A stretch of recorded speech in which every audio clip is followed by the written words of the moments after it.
संघ में बहुत ही इम्पोर्टेंट है और ये सर्वोपरि है।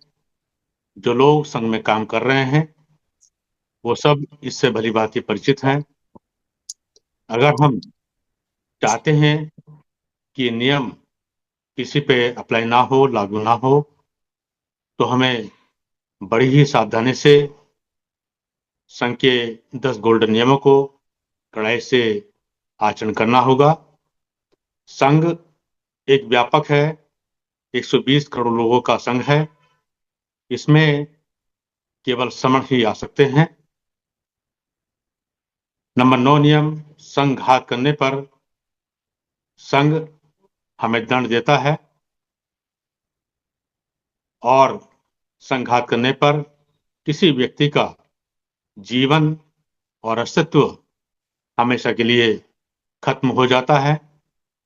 समण संघ बुद्ध बुद्ध से पहले का है। इसमें बुद्ध से पूर्व, जब वो बचपन में, इनका नाम सिद्धार्थ गौतम था और वो एक संघ के सदस्य थे। संघ का आदेश न मानने पर उन्हें संघ ने सजा दी। एक तो उनको मृत्युदंड स्वीकार करें या उनके पिता की सारे खेत हत्या जाते हैं या उनको देश निकाला दिया जाता है।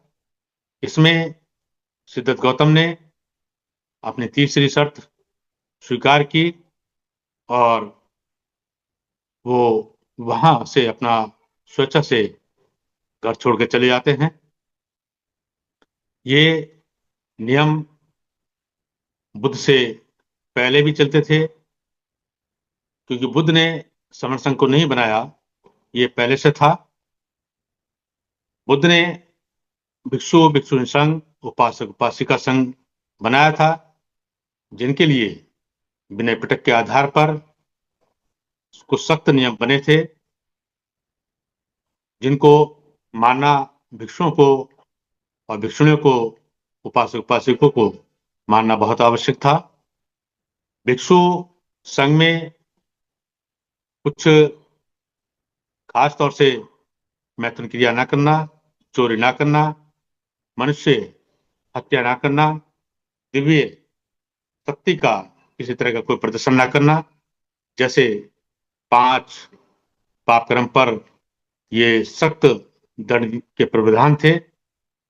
ऐसा करने पर उन्हें पराजिक जैसे सजा दी जाती थी। पराजिक का अर्थ है नदी के पार दूसरे किनारे पर उनको भेज देना। इस तरह की सजाएं पहले हुआ करती थी। पराजिक से अलग भी कुछ सजाएं होती थी जो संघादेशेष के नाम से जानी जाती हैं, जो थोड़ा उससे ज्यादा सख्त नहीं थी। संघ ने अपने नियम हाउस में बैठकर बनाए हैं। ये पहली बार ऐसा देखने को मिल रहा है। जो इन 10 नियम को पढ़ता है, सुनता है, गंभीर विचार करता है, इससे सभी प्रभावित हो रहे हैं।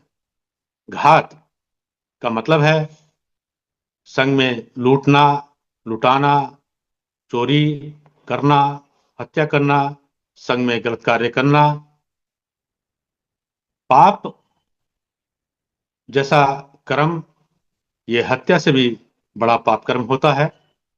संघ में नियम न मानने पर एक तरह से संघ खत्म हो जाता है। इसलिए व्यक्ति को अपना कार्य करने से, संघ में आने से पहले इन नियम को बताया जाता है, उनको प्रैक्टिस कराई जाती है। संघ में सब परिपक्व आते हैं, कोई ना समझ नहीं आते। सब लोग अ, अ, बच्चे नहीं होते इसमें, बल्कि 18-19 से ज्यादा उम्र के लोग इसमें आते हैं। सब जागृत होते हैं, अ, दूसरों को जगाने वाले होते हैं। उनकी बुद्धि पूर्ण रूप से खुली हुई होती है। नियम का अभ्यास करना होता है। इसको पुनर्जीवित किया है।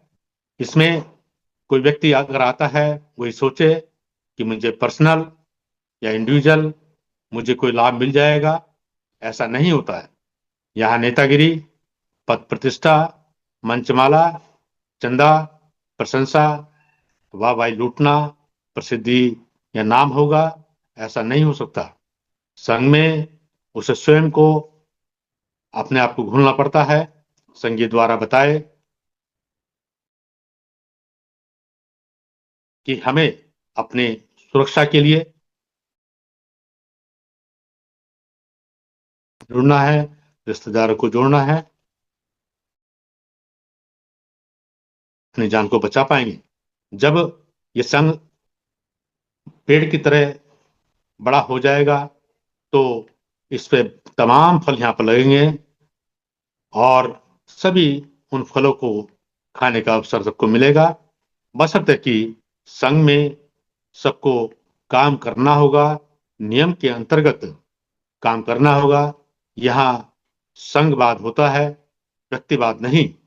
जो नियम के विरुद्ध काम करेगा, मुझे नेता बनना है, पद प्रतिष्ठा मंचमाला, इज्जत बेइज्जती मान सम्मान को जो ठेस पहुंचाएगा, किसी को गुमराह करेगा, संघ में घात करेगा, जानबूझकर ऐसा करेगा, संघ उस व्यक्ति को बाहर का रास्ता दिखा सकता है और फिर उसको वापसी का के रास्ते बंद हो जाते हैं।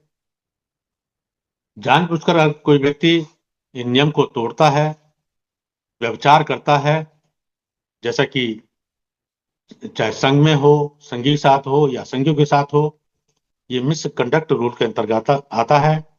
बाबा साहब डॉक्टर अम्बेडकर ने अपने संविधान में उन्हीं के नियम के आधार पर कुछ सजाएं बनाई हैं। उसी तरह से बुद्ध ने भी पहले इन सजाओं को अपने यहाँ अपने संघ में कायम की थी। कोई चोरी करता हो संघ के बाहर या संघ के अंदर, या किसी व्यक्ति या संघीय परिवार को मानसिक प्रताड़ना या वाचिक तरीके से या कायिक रूप से वो हत्या करता है या गाली देता है या उसे गलत सलत बोलता है, तो ऐसे में संघ उसको सजा देता है। संघ के विरुद्ध यदि कोई व्यक्ति संघी उसमें उसके विरुद्ध आचरण करता है, दंड का इसमें प्रावधान है, क्योंकि संघ संविधान को अपना नेता मानता है। संघात करने पर उसे बाहर का रास्ता दिखाया जाता है। अगर ऐसा हम नहीं करते हैं तो संघ का नियम टूटता है। ऐसा ना करने पर वो वापस आ सकता है, सिफारिश करके आ सकता है या माफी मांगने पर आ सकता है, तो दूसरों का विश्वास भी संघ के प्रति खत्म होता है। वो भी संघ में ऐसा कर सकता है। इससे उसे नियम ना मानने के लिए एक संघ की कमजोरी नजर आएगी। वो बार बार इस तरह के क्राइम करेगा। इसलिए छोटे छोटे नियम हैं जो बाबा साहब डॉक्टर अम्बेडकर ने अपने संविधान में आईपीसी धाराओं को नाम लेते हुए उसमें इनमें बड़ी से बड़ी और छोटी छोटी सजा का प्रावधान किया है। बुद्ध का भाई, जो उसका देवदत्त के नाम से जानते हैं, उनके संग से वो 500 भिक्षुओं को बहला पुरस्कार पर ले गया था और 2 भिक्षुओं के जाने पर वो 500 भिक्षु वापस आ गए थे। देवदत्त, जो कि रिद्धि बल का बहुत ही ज्ञाता था, अंत में देवदत्त ने बुद्ध से मिलने की एड़ी से चोटी तक जोर लगाया, क्योंकि बुद्ध ने उनको संघ से बिल्कुल बर्खास्त कर दिया था। उसकी वापसी नहीं हुई थी। लेकिन बुद्ध से आग्रह करने के बाद भी उसको संघ में वापस नहीं लिया गया। इस पे देवदत्त ने बहुत ही सिफारिश की, लेकिन बाद में वो ऐसा घुट घुट कर मरा कि उसका शरीर भी फट गया था। संघ में कार्य करने की बाध्यता नहीं है। यदि किसी व्यक्ति का मन नहीं लग रहा है या वो लगातार नहीं जुड़ पाता है, तो संघ में एक आसान रास्ता बनाया है कि वो छुट्टी लेकर के जा सकता है, और जब वो आना चाहे तब वो आ सकता है, क्योंकि संघ में कोई फीस नहीं होती है, कोई शुल्क नहीं होता है। इज्जत बेइज्जती का ध्यान रखना होता है। संघ घात कभी ना करे, वरना उसकी भी कभी वापसी नहीं होगी। बुद्ध ने भी भिक्षु संघ के लिए कुछ नियम बनाए थे। भिक्षु संघ, अगर किसी भिक्षु का मन नहीं लगता है तो वो इजाजत लेकर के संघ से एक साइड में अपना जीव रख करके जा सकता है। जब वो संतुष्ट हो तो पुनः वो संघ में आ सकता है, क्योंकि भिक्षु का काम था कि धर्म को सीखना, सिखाना और दुनिया के अंदर फैलाना। ये भिक्षु का कार्य था। संघ में अच्छे लोग होंगे तो संघ में व्यभिचार नहीं होगा, पापक्रम नहीं होगा, दुष्कर्म नहीं होगा। व्यवहार अच्छा होगा तो नया भी व्यक्ति तुरंत खिंचा आएगा। संघ दिन प्रतिदिन बढ़ रहा है। 4 साल में ये संघ पूरे देश के अंदर सभी समणों के बीच में पहुंच चुका है। समणी बहनी भी, बच्चे भी, इनमें एक अलग प्रभाव जा रहा है। संघ में किसी चेहरे की जरूरत नहीं होती है, कोई चमकता चेहरा नहीं होता है, बल्कि उनके अपने नियम होते हैं। उसके नियम बिल्कुल सोने की तरह चमचमाते हुए होते हैं। सोना जिस तरह से तपा करके चमकाया जाता है, उसी तरह से संघ को लोगों ने बड़ी मेहनत के साथ झाड़ पोंछ करके उसको लोगों के सामने पेश किया है। सोने में जिस तरह से जंग नहीं लगता, उसी तरह समण संघ कभी कमजोर नहीं होगा। इसलिए जितने जल्दी हो सके लोगों को जुड़ना चाहिए, जोड़ना चाहिए। जितनी जल्दी हम लोग जुड़ेंगे उतनी हम जल्दी हम लोग जीतेंगे। जुड़े जुड़ना ही हर चीज के लिए, परिवार के लिए, स्वयं के लिए, धन के लिए, जायदाद के लिए, प्रॉपर्टी के लिए, ये जुड़ना शब्द बहुत ही लोगों के भविष्य के लिए लाभदायक होता है। इससे संघ का बहुत छोटा सा ये कंसेप्ट, जुड़ना है, जोड़ना है। हमें रात दिन ये काम करना है, क्योंकि समय कम है। इसलिए ये जो मुहिम चलाई है समर संघ ने, इससे पूरे देश में लोग जुड़ते जा रहे हैं। संगठनों में ऐसा नहीं होता। इसलिए मेरे वक्तव्य में कहीं भी कोई कमी हो, संगो यो खलितो दोषो, संगो खंतो तममंग, मैं संघ से क्षमा चाहता हूँ, क्षमा चाहता हूँ, क्षमा चाहता हूँ। संगम नमामि, संगम नमामि, संगम नमामि।